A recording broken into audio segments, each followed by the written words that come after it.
அனைவருக்கும் வணக்கம். இது போர்த்தொழில். இன்று தமிழ்நாடு சட்டமன்றத்தில் தாவேக அரசு இயற்றிய தமிழ்த்தாய் வாழ்த்து தீர்மானம் கெத்தா பவரா? இந்த வந்தே மாதரம் பாடலின் வரலாற்று பின்னணி என்ன? தமிழர்கள் இந்த விஷயத்தில் செய்ய வேண்டியவை என்ன? இதையெல்லாம் பத்தி தான் இன்றைய காணொளியில நாம பார்க்க இருக்கிறோம்.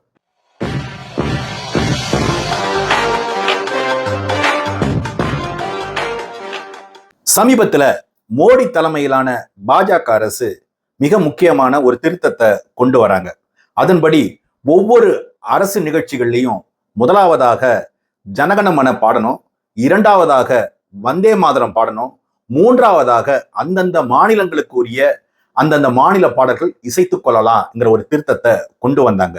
இதனால தமிழ்த்தாய் வாழ்த்தான நீராறும் கடலுடுத்த என்ற பாடல் தமிழ்நாட்டிலேயே மூன்றாவதாக பாட வேண்டிய மிக மோசமான நிலைமை ஏற்பட்டது.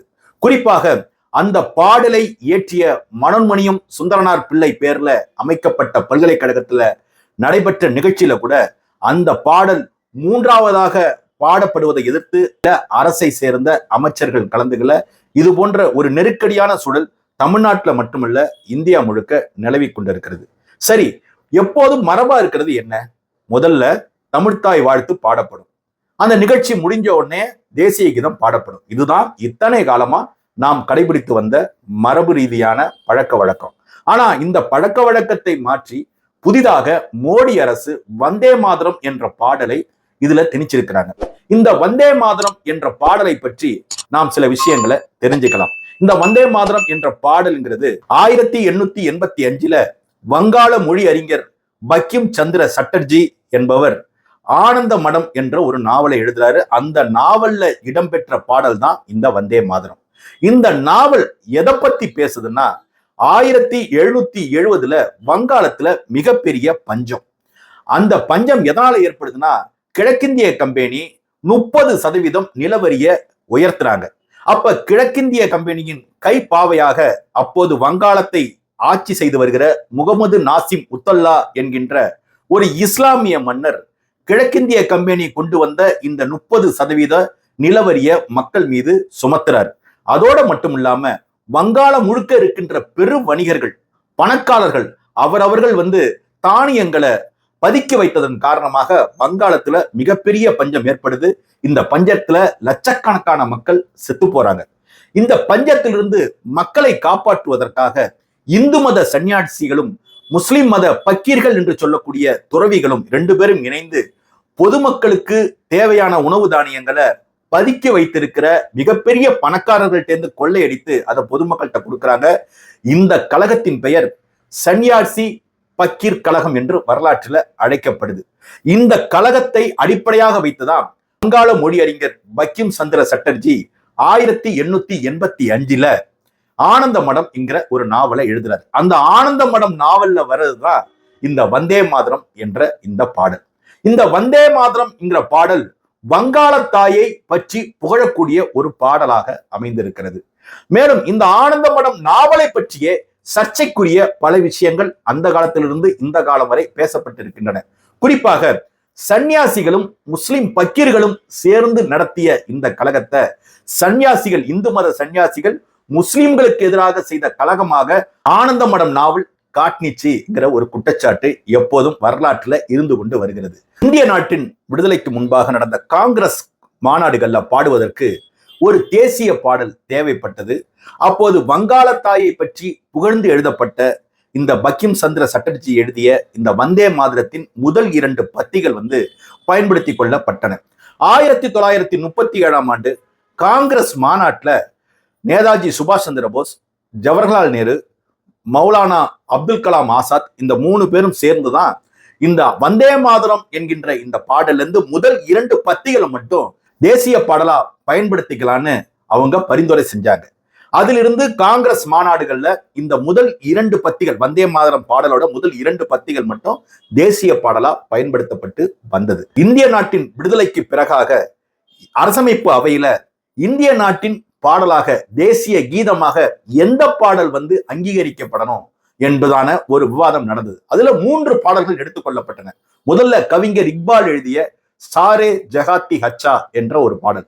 இரண்டாவது பக்கிம் சந்திர சட்டர்ஜி இவர் எழுதிய இந்த வந்தே மாதரம்ங்கிற ஒரு பாடல்.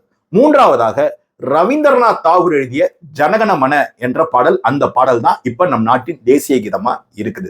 ஏன் வந்தே மாதரம் பாடலை விட்டுட்டு, ஏன் கவிஞர் இக்பால் எழுதிய சாரே ஜகாத்தி ஹச்சா அந்த பாடலை விட்டுட்டு ரவீந்திரநாத் தாகூர் எழுதிய ஜனகண மன என்ற பாடல் தேசிய கீதமா அறிவிக்கப்பட்டது என்ற கேள்விக்கு என்ன பதில்னா, ரவீந்திரநாத் தாகூர் இங்க எழுதிய இந்த பாடல்ல தான் பிராந்தியமா பகுதிகளை அவர் குறிப்பிட்டிருந்தாரு.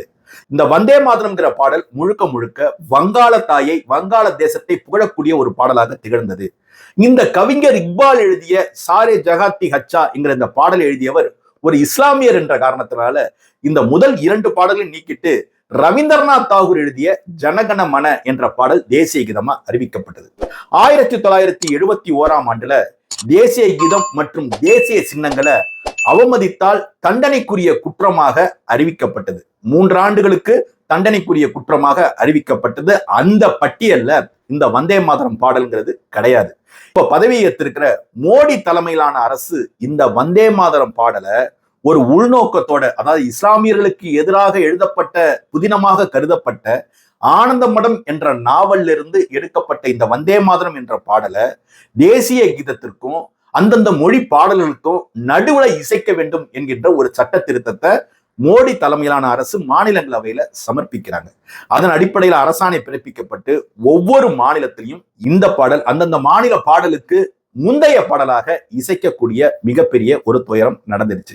இந்த அநீதிக்கு எதிராகத்தான் இன்னைக்கு தமிழ்நாடு சட்டமன்றத்துல தமிழக வெற்றி கழகத்தின் தலைவர், தமிழக முதலமைச்சர் ஐயா விஜய் அவர்கள் ஒரு தீர்மானத்தை கொண்டு வராங்க. இந்த தமிழ்தாய் வாழ்த்து தமிழ்நாட்டில் நடக்கக்கூடிய எல்லா நிகழ்ச்சிகள்லையும் இனி முதலாவதாக பாடப்படும், தேசிய கீதம் இறுதியாக பாடப்படும் ஒரு தீர்மானத்தை கொண்டு வராங்க. நாம என்ன நினைக்கிறோம்னா, ஒரு தமிழ் தேசியரா இருந்து பாக்குறப்போ நீராறும் கடலுடுத்த நிலமடந்தை கழிவுலொழுகும்ங்கிற அந்த பாடல்ல இந்த திராவிட நல் திருநாடுன்னு ஒரு வரி இருக்குங்க. இப்ப திராவிட நல் திருநாடுங்கிற வார்த்தைக்கான அர்த்தம் இல்லாம போயிடுச்சு. ஏனென்றால் திராவிடம்ங்கிற சொல்லே இப்போ பொருள் இழந்து போயிடுச்சுங்க. ஏனென்றால் மொழிவாரி மாநிலங்கள் பிரிக்கப்பட்ட பிறகு கர்நாடகா, கேரளா, ஆந்திரா, தமிழ்நாடு என்று மாநிலங்கள் பிரிக்கப்பட்ட பிறகு அதற்குரிய மொழி பாடல்கள் அமைக்கப்பட்ட பிறகு இந்த நமது பாடல் மட்டும் திராவிட நல் திருநாடு என்று பாடிக்கொண்டிருக்க வேண்டிய தேவை என்ன வந்திருக்கு அப்படிங்கிறது தான் தமிழ் தேசியர்கள் எழுப்புகின்ற மிக முக்கியமான ஒரு கேள்வி. இதற்கு மாற்றாதான் நாம் தமிழர் கட்சியின் நிகழ்ச்சிகள்ல வாழிய செந்தமிழ் வாழிய நற்றமிழர் என்ற ஒரு பாடல் பாவேந்தர் பாரதிதாசன் இயற்றியது. அந்த பாடல் நமது தேசிய இனத்தின் தேசிய கீதமாக பாடப்படுகிறது. எனவே ஐயா விஜய் அவர்கள் இந்த வந்தே மாதரம் என்ற பாடலை தடுப்பதற்கு இயற்றிய தீர்மானம் என்பது சரிதான். ஆனால் நமது மாநில பாடலாக இருக்கக்கூடிய மனோன்மணியம் சுந்தரனார் பிள்ளை எழுதிய இந்த நீராறும் கடலுடுத்த அந்த பாடலை நீக்கிவிட்டு தமிழரை, தமிழ் மொழியை போற்றி புகழக்கூடிய மிகச்சிறந்த பாடலை நமது மாநில பாடலாக அறிவிக்க வேண்டும் என்பதுதான் நமது கோரிக்கை. ஏற்கனவே ஜனகண மன என்ற தேசிய கீதத்திலையும் திராவிடங்கிற ஒரு சொல் வருது. அதே போல மாநில பாடலான நீராறும் கடலுடுத்த இந்த பாடல்லையும் திராவிட நல் திருநாடுங்கிற சொல் வருது. இந்த 2 சொற்களுமே அல்லது தேதியில பொருளற்று போயிட்ட காரணத்தினால இப்ப நாம இந்த மாநில பாடலை மாற்றி அமைக்க வேண்டிய ஒரு கட்டாயத்துல இருக்கோம். தேசிய கீதத்திலையும் சரி, மாநில பாடல்லையும் சரி இடம்பெற்றிருக்கின்ற இந்த திராவிடங்கிற சொல்லுக்கான தேவை தற்காலத்துல தீர்ந்து போயிடுச்சு. பொருளழிந்து போன இந்த திராவிடங்கிற சொல்ல மீண்டும் மீண்டும் பற்றி கொண்டு தொங்கிக் கொண்டு இருக்க வேண்டிய அவசியம் இல்லை. ஒரு தமிழ் தேசிய அரசு அமையுமானால் பாவேந்தர் பாரதிதாசன் எழுதிய வாழிய செந்தமிழ் வாழிய நற்றமிழர் என்ற அந்த பாடல் தான் நமது மாநிலத்தின் தேசிய கீதமாக, நமது இனத்தின் பாடலாக அது ஒலிக்கும் என்பது உறுதி. அதற்கான காலம் விரைவில் அமையும். நன்றி, வணக்கம்.